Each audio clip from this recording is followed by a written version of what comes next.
Chers amis, notre petit camarade virus ayant décidé de venir faire un petit séjour chez nous, c'est donc en version confinée que nous célébrons ce culte avec vous au travers de l'écran. L'amour du Christ fait de nous des frères et des sœurs. Il est vivant au milieu de nous. Entrez avec joie et confiance dans la maison du Seigneur. C'est lui qui nous y invite et nous y rassemble. Vous y trouverez la grâce et la paix qui vous sont données de la part de Dieu, notre Père, et de Jésus-Christ, notre Sauveur. Prions. Personne ne t'a jamais vu, Dieu, caché. Pourtant tu es là. Tu te rends proche. Tu réponds à notre appel. Tu t'es fait connaître en Jésus-Christ. Donne-nous de te reconnaître en chacun de nos frères et de nos sœurs. Viens, Esprit vivant du Seigneur, viens ouvrir nos cœurs, nos bouches et nos mains. Amen. Et je vous invite à chanter au 222 les strophes 1 et 3.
Louons ensemble le Seigneur. Seigneur notre Dieu et notre Père, béni sois-tu. Pour la douceur et pour la force de ton amour, béni sois-tu. Pour la venue de Jésus parmi nous, pour son règne secret dans nos cœurs, pour la promesse de son retour et de son royaume, béni sois-tu. Pour ta lumière sur notre passé, sur notre présent et sur notre avenir, béni sois-tu. Pour ta fidélité à tes promesses, pour ton alliance avec le peuple d'Israël, pour ta fidélité envers ton Église, envers tous les fidèles qui, au long des âges, ont annoncé et rayonné ton nom, pour ta fidélité envers le monde entier, que tu aimes, au point de lui avoir donné ton Fils, béni sois-tu. Pour notre présence ici, tous ensemble avec toi, pour cette confiance que tu nous fais de nous prendre à ton service, pour cet honneur que tu nous fais de nous appeler tes enfants, pour cette joie que tu nous donnes. Béni sois-tu, Seigneur. Amen. Et nous chantons au psaume 33, les strophes 1, 2 et 5. Psaume 33.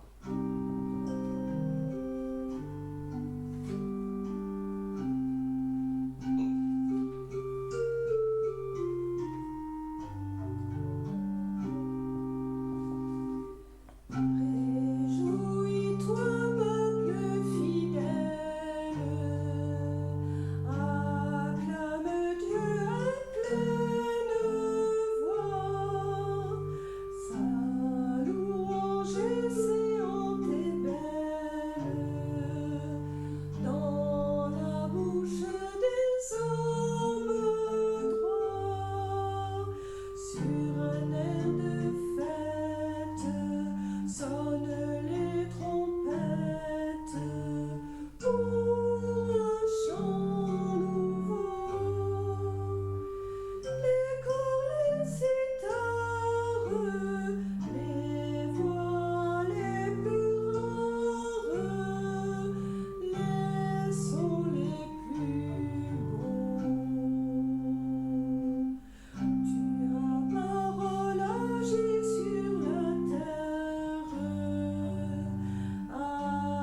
Humblement, nous reconnaissons nos manques devant le Seigneur.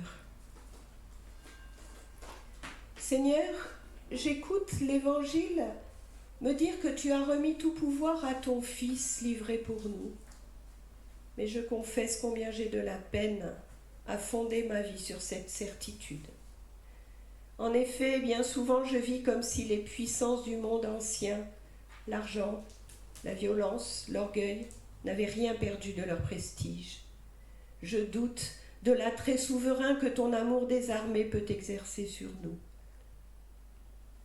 En dépit de ce qu'affirme ma foi, je pactise secrètement et parfois ouvertement avec les pulsions obscures qui ont dressé la croix. Seigneur, j'écoute ton évangile me dire que Jésus est avec nous tous les jours, jusqu'à ce que le monde soit vaincu. Mais je confesse que je vis bien souvent comme s'il était absent ou lointain.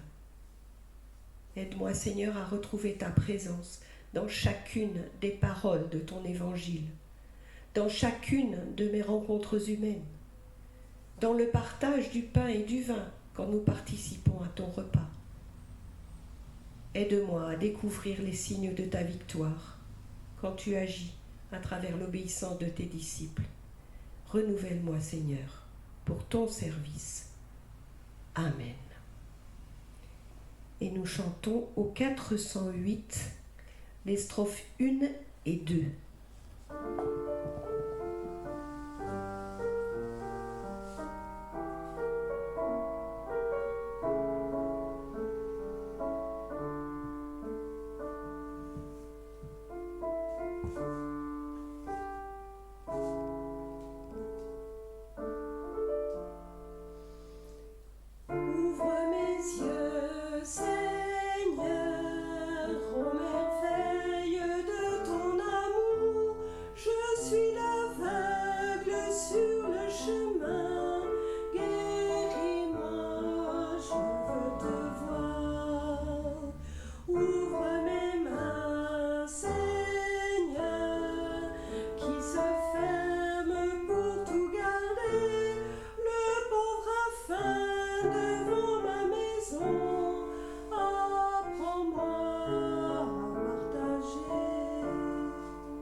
Frères et sœurs, notre Dieu est un Dieu d'amour, c'est un Dieu de grâce. Cette grâce qu'il nous promet, c'est encore aujourd'hui qu'il veut la renouveler pour nous. Elle vole en éclats les portes verrouillées qui nous enferment dans nos tombes, celles de nos fautes, de notre isolement, de notre incapacité à vivre avec les autres et avec Dieu. Tout désormais devient possible. Les portes fermées qui devaient nous protéger de l'intrusion des autres s'ouvrent à l'accueil et à la fraternité. Celles qui fermées étaient signes de défiance s'ouvrent pour laisser passer l'air frais et vivifiant de la confiance et de l'amitié. Avec le Christ, tous les jours, c'est Pâques. Le Christ ressuscité, vivant pour toujours, inaugure pour nous et pour toute l'humanité un monde sans claquement de serrures qui se ferment, sans portes derrière lesquelles on se barricade. Le monde de la liberté, de l'accueil, de la vie et de l'avenir, ouvert. Amen. Je vous invite à chanter au 610 les strophes 1 et 3.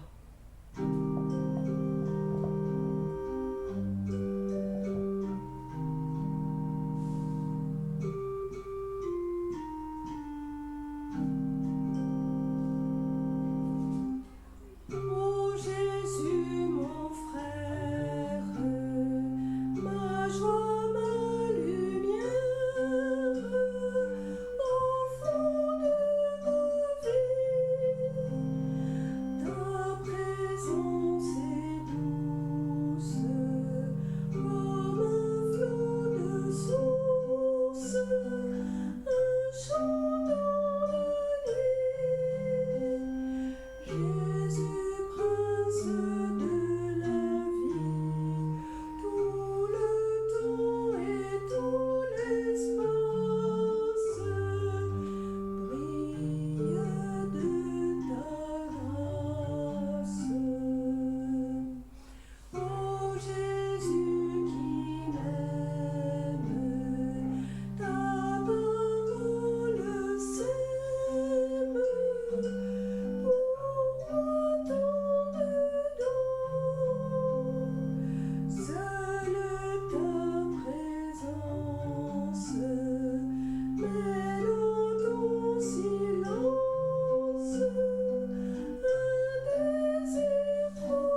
Pardonnés et libérés, écoutons maintenant comment Dieu nous demande de l'aimer et de le servir.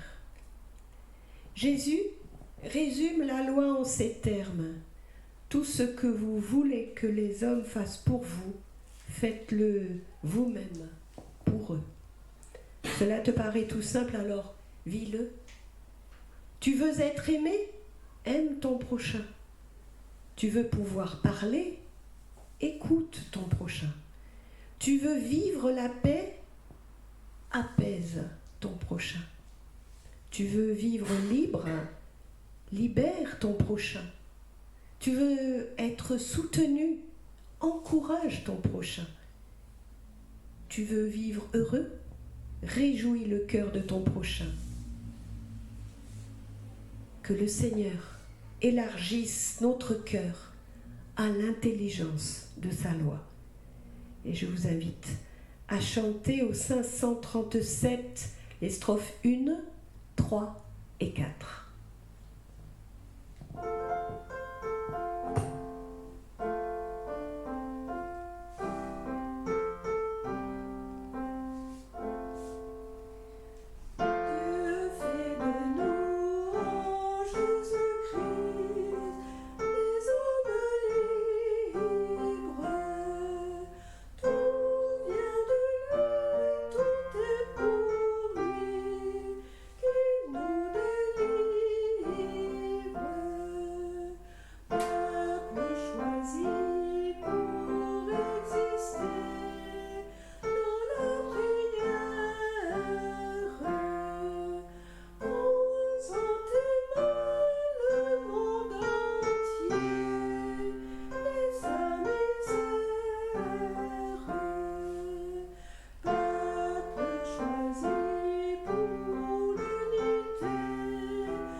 Nous prions avant d'ouvrir les Écritures afin qu'elles deviennent pour chacun et pour chacune d'entre nous véritablement paroles de vie.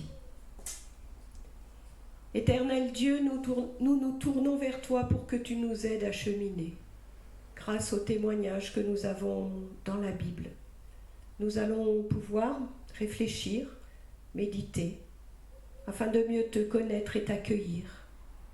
Aide-nous à recevoir ta parole, cette parole unique que tu as pour chacun et chacune d'entre nous, pour nous ressusciter maintenant, pour nous donner un véritable enthousiasme de vivre, pour remplir aussi nos cœurs d'affection, pour ceux qui sont confiés en particulier à notre amour, au nom de Jésus-Christ. Amen.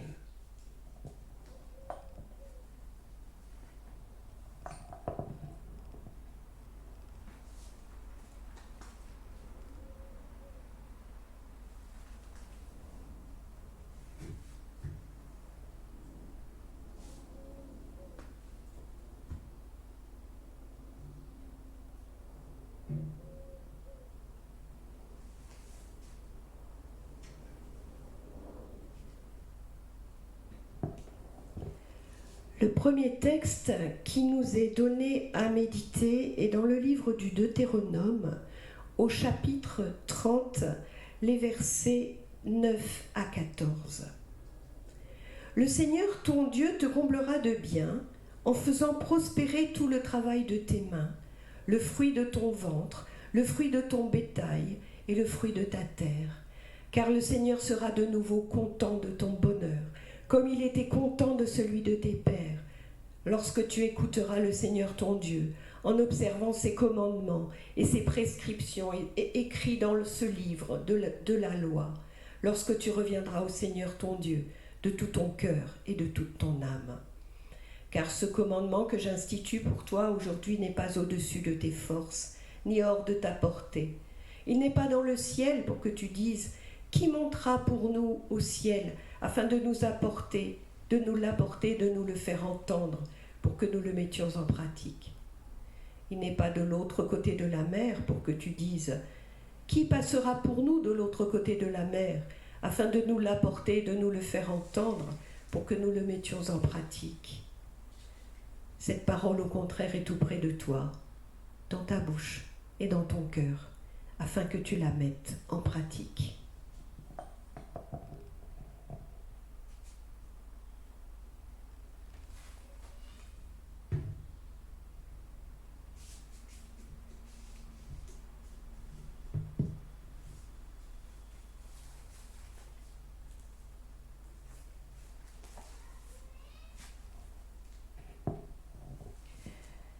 Dans l'épître aux Colossiens, au chapitre 1, nous lisons les versets 15 à 20. Il est l'image du Dieu invisible, le premier-né de toute création, car c'est en lui que tout a été créé, dans les cieux et sur la terre, le visible et l'invisible, trône, seigneurie, principat, autorité. Tout a été créé par lui et pour lui. Lui, il est avant tout et c'est en lui que tout se tient. Lui, il est la tête du corps, qui est l'Église. Il est le commencement, le premier-né d'entre les morts, afin d'être en tout le premier. Car il a plu à Dieu de faire habiter en lui toute plénitude. Et par lui, de tout réconcilier avec lui-même, aussi bien ce qui est sur la terre que ce qui est dans les cieux, en faisant la paix par lui, par le sang de sa croix.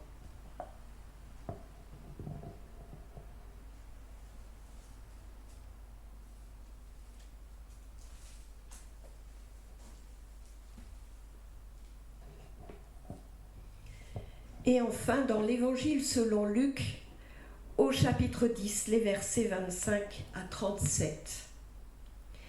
Un spécialiste de la loi se leva et lui dit pour le mettre à l'épreuve, « Maître, que dois-je faire pour hériter la vie éternelle ?» Jésus lui dit, « Qu'est-il écrit dans la loi? Comment lis-tu » Il répondit, « Tu aimeras le Seigneur ton Dieu de tout ton cœur, de toute ta force et de toute ton intelligence, et ton prochain comme toi-même. » Tu as bien répondu, lui dit Jésus, fais cela et tu vivras. Mais lui voulut se justifier et dit à Jésus, et qui est mon prochain? Jésus reprit, un homme descendait de Jérusalem à Jéricho. Il tomba aux mains de bandits qui le dépouillèrent, le rouèrent de coups et s'en allèrent en le laissant à demi-mort. Par hasard, un prêtre descendait sur le même chemin. Il le vit et passa à distance. Un lévite arriva de même à cet endroit. Il le vit et passa à distance. Mais un Samaritain qui voyageait arriva près de lui et fut ému lorsqu'il le vit. Il s'approcha et banda ses plaies en y versant de l'huile et du vin, puis il le plaça sur sa propre monture, le conduisait à une hôtellerie et prit soin de lui. Le lendemain, il sortit 2 deniers, les donna à l'hôtelier et dit « Prends soin de lui, et ce que tu dépenseras en plus, je te le paierai moi-même à mon retour. » Lequel de ces 3 te semble avoir été le prochain de celui qui est tombé aux mains des bandits? Il répondit, c'est celui qui a montré de la compassion envers lui. Jésus lui dit, va, et toi aussi, fais de même.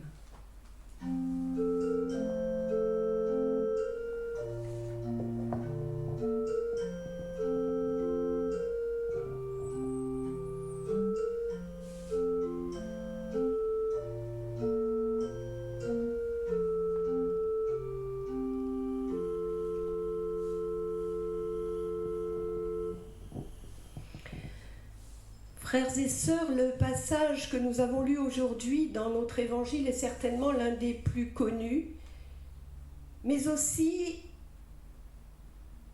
celui que, à chaque fois, nous croyons connaître, celui dont nous croyons avoir fait le tour et qui pourtant ne cesse de nous prendre à contre-pied. Ce qui, me direz-vous, est le propre des paraboles, plus là pour nous interroger que pour nous apporter des réponses. D'ailleurs, à la question du docteur de la loi, Jésus ne répond que par une histoire et finalement une question en retour. Pour Jésus, c'est donc à chacun de se faire son opinion et il nous le démontre à la fois par la forme et par le fond. La parabole que Jésus déploie pour nous est faite pour répondre à la question du scribe « Qui est mon prochain ?» C'est ce qu'il semble à première vue, mais la manière dont Luc la met en scène va bien au-delà qu'une unique réponse à une simple question. Le scribe donne au début de son entretien avec Jésus une définition synthétique de la loi. Et déjà, le premier commandement. Tu aimeras le Seigneur ton Dieu de tout ton cœur, de toute ton âme et de toute ton intelligence. Si l'on reprend le récit de la parabole avec cette affirmation en arrière-plan, ne pourrait-on pas se dire que le prêtre et le lévite ont parfaitement rempli cette première règle ? En effet, ils sont appelés au service du temple à Jérusalem. Le service de Dieu, dans cette optique, est ultra prioritaire, n'est-ce pas ? Ils ne peuvent pas se mettre en retard en s'attardant en route, et quelle qu'en soit la cause. De plus, s'il arrivait qu'en se penchant sur ce blessé, il touche son sang, il deviendrait impur et donc temporairement inapte au service de Dieu. Inenvisageable, n'est-ce pas ? Dieu prime sur tout. Il y a toutefois ce complément au commandement d'aimer son Dieu. Ce complément qui dit de tout ton cœur, de toute ton âme et de toute ton intelligence. Le cœur et l'intelligence, là, n'auraient-ils pas été laissés en plan ? Mais avançons encore. Par chance, pour le blessé, un Samaritain passe là et lui, eh bien, il s'arrête. Il s'active, il prend soin, lui, il trouve les solutions pour s'assurer que le blessé soit bien pris en charge, sans toutefois perdre de vue la raison pour laquelle il était en route et qui était sans doute d'importance. Lui donc, pourrait-on dire, pratique le fait d'aimer à la fois son prochain et lui-même. Lui donc, l'hérétique, le mécréant, l'impur même, aux yeux des Juifs, pratique avec cœur, avec finesse, la deuxième partie du commandement rappelé par le scribe. Et voilà que la question de Jésus nous prend à revers. En effet, quand il est question d'aimer son prochain, on comprend les choses à la manière du Samaritain. Aimer son prochain quand il est faible, malade, dans la détresse, dans la solitude, et le manifester par des aides concrètes, un engagement efficace.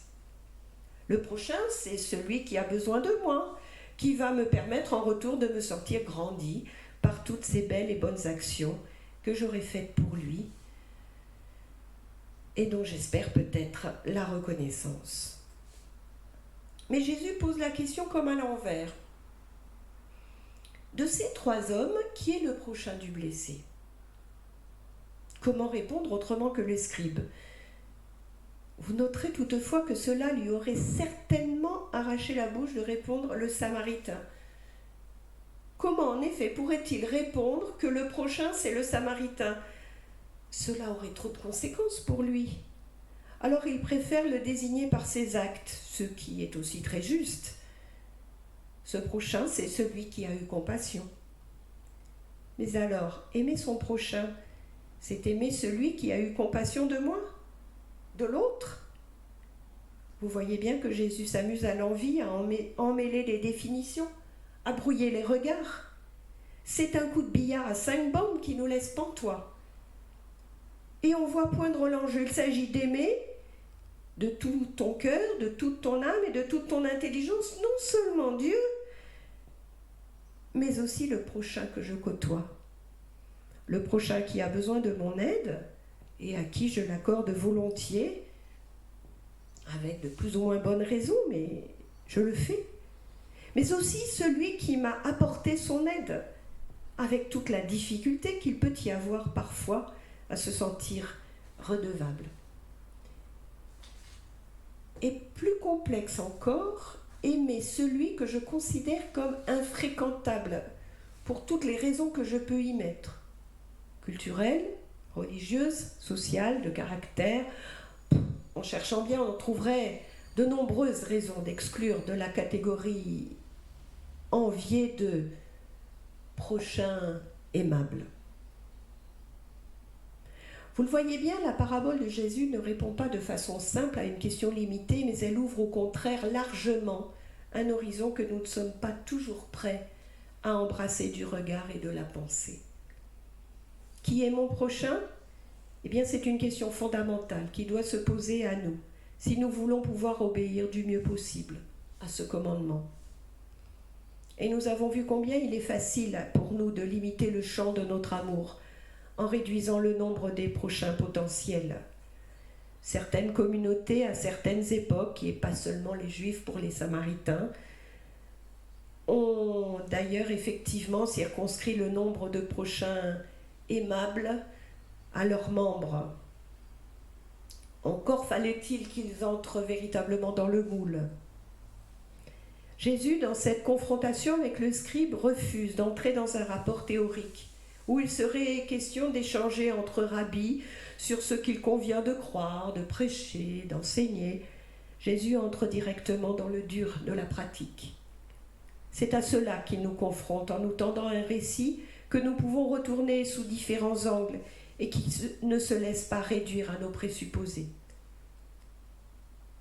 C'est là où notre cœur, notre âme et notre intelligence sont appelés à jouer leur rôle, ensemble. Jésus ne veut pas que nous soyons des scribes uniquement préoccupés de la lettre de la loi, dans son application la plus stricte. Il ne veut pas que nous soyons des religieux confis dans nos rituels, nos coutumes, nos obligations, qui nous feraient passer à côté de la plus simple humanité. Il nous appelle à être des hérétiques religieux, si cela doit nous rendre plus proches de tous nos prochains. Ce n'est pas un sacrifice que je veux, dit Dieu à plusieurs reprises dans l'Ancien Testament, mais la compassion. Voilà ce qu'a écrit récemment, ce qu'a dit récemment le pape François. J'ai pensé que ça pouvait être intéressant à entendre. Il dit ceci: j'ai pensé à un parent célibataire qui va à l'église, à la paroisse, et dit au secrétaire: je veux baptiser mon fils. Et celui qui l'accueille dit: non, tu ne peux pas, parce que tu n'es pas marié. Voyons ce que trouve cette mère qui a eu le courage de continuer avec une grossesse. Une porte fermée. Ce n'est pas du zèle. Éloigner le peuple du Seigneur n'ouvrait pas les portes. Et donc quand nous suivons cette voie et cette attitude, nous ne faisons pas du bien aux gens, au peuple de Dieu. Jésus a établi 7 sacrements. Et avec cette attitude, nous avons établi le 8e, le sacrement des coutumes pastorales. Quiconque s'approche de l'Église devrait trouver des portes ouvertes et non taxer la foi. Je laisse ces paroles au pape François, mais elles résonnent de manière intéressante avec le texte d'aujourd'hui. Jésus, lui, nous appelle surtout à ne pas disjoindre notre cœur de notre âme et de notre intelligence, car ce n'est qu'avec toutes ces parties de nous-mêmes, c'est de tout notre être que nous pouvons répondre à cette injonction d'amour qui est le cœur du commandement de Dieu. Nous sommes donc entièrement impliqués, pas en théorie seulement, pas émotionnellement seulement, pas pieusement ou rituellement seulement, mais en acte, au quotidien, avec notre cœur, notre âme et notre intelligence pour offrir de l'amour au monde. Amen.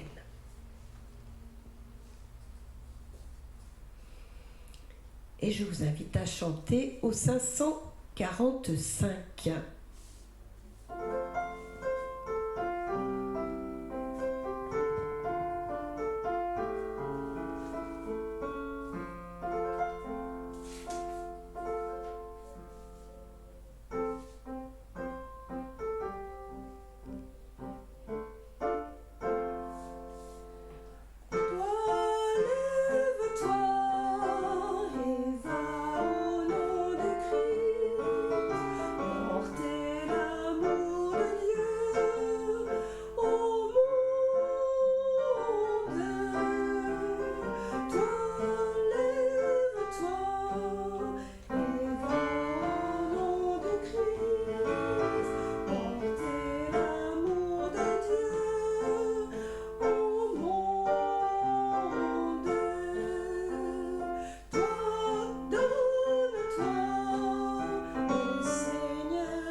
Éclairés, rassemblés, nourris par la parole de Dieu, nous affirmons notre foi.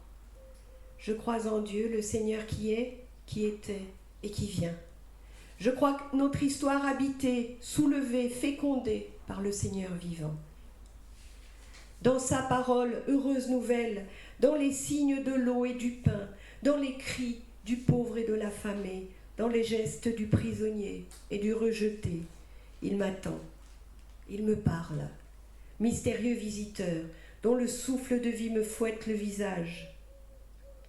Avec mes frères et mes sœurs, je sais qu'il habite notre aujourd'hui. Je crois, avec toutes les femmes, tous les hommes d'hier, qui déchiffrèrent sa trace dans l'histoire, peuple libéré de la servitude étancée par les prophètes, peuple chanteur de louanges et sage de proverbes, avec les foules palestiniennes et les apôtres, témoins de sa voix humaine. J'entre dans ce grand cortège qui suit le Nazaréen. Paul de Tarse, François d'Assise, Luther, Jean XXIII, Martin Luther King et tous les autres. Ils n'ont pas cru en vain. Je crois, dans le bruissement du monde, entendre les coups qu'il frappe à la porte, discerner les pas silencieux de celui qui vient. C'est pourquoi, au chevet des malades et des agonisants, je prie.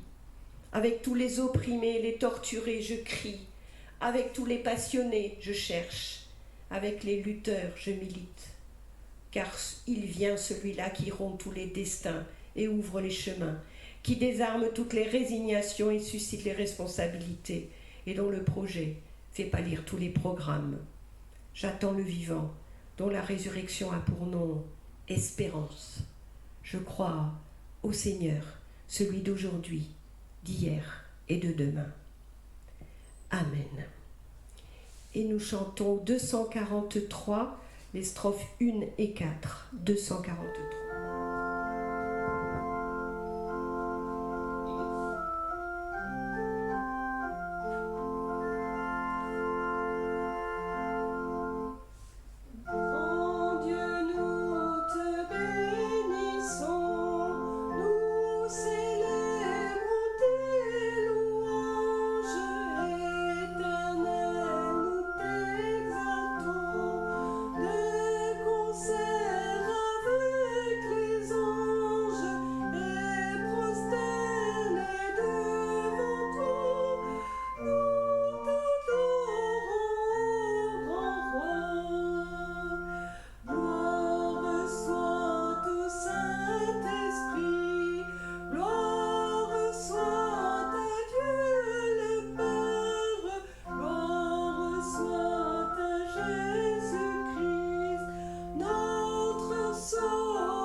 C'est le moment des annonces.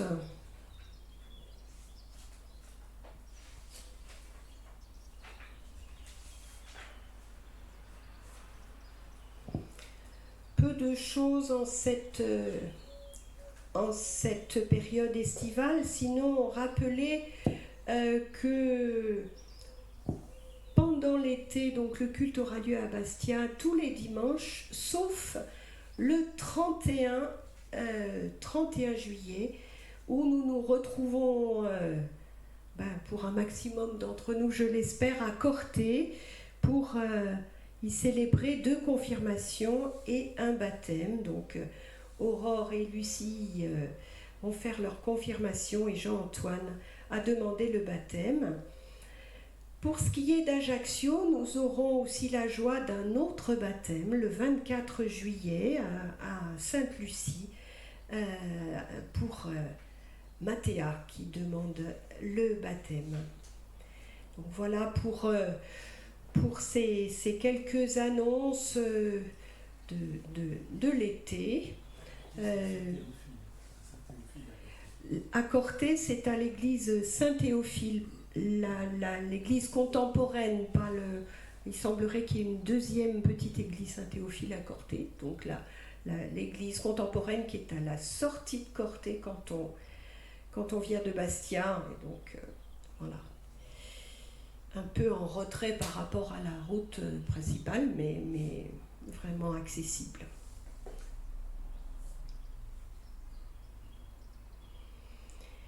Eh bien, nous nous unissons maintenant dans la prière et l'intercession. Seigneur, ta fidélité est sans faille et pour chaque génération, tu exauces la prière que Jésus-Christ, le chef de l'Église, a formulée pour elle. Aujourd'hui, nous plaçons nos communautés et nos personnes sous la sauvegarde de cette prière. Père, garde en ton nom ceux et celles qui appartiennent à ton Fils, qu'ils demeurent unis dans la communion de leur Maître. Éclaire la fidélité de leur témoignage en parole et en acte, qu'il soit jusqu'à son retour la présence et le corps du Christ. Seigneur, en envoyant ton Fils dans le monde, tu as pris l'initiative de venir jusqu'à nous, de parcourir la distance qui va de ta plénitude jusqu'à notre faiblesse.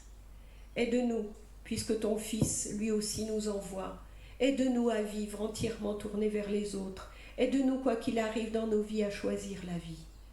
Préserve-nous de tout comportement dominateur ou condescendant. Insuffle-nous le zèle de l'apostolat et l'ambition de manifester en toute situation humaine la réalité du monde nouveau. Seigneur, toi qui t'es donné au monde en ton Fils, toi qui nous as aimés le premier, suscite en nos vies la réponse de l'amour véritable.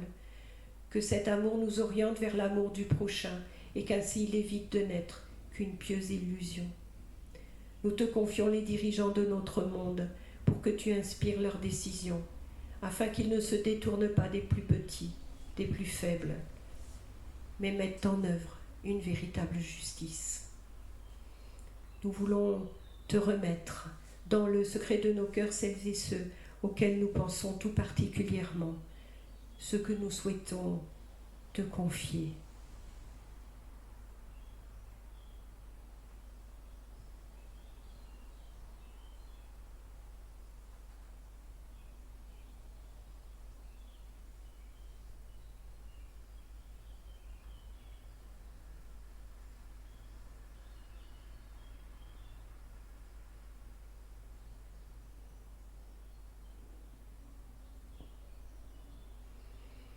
Et comme Jésus l'a enseigné à ses disciples, nous te disons maintenant, notre Père qui es aux cieux, que ton nom soit sanctifié, que ton règne vienne, que ta volonté soit faite sur la terre comme au ciel.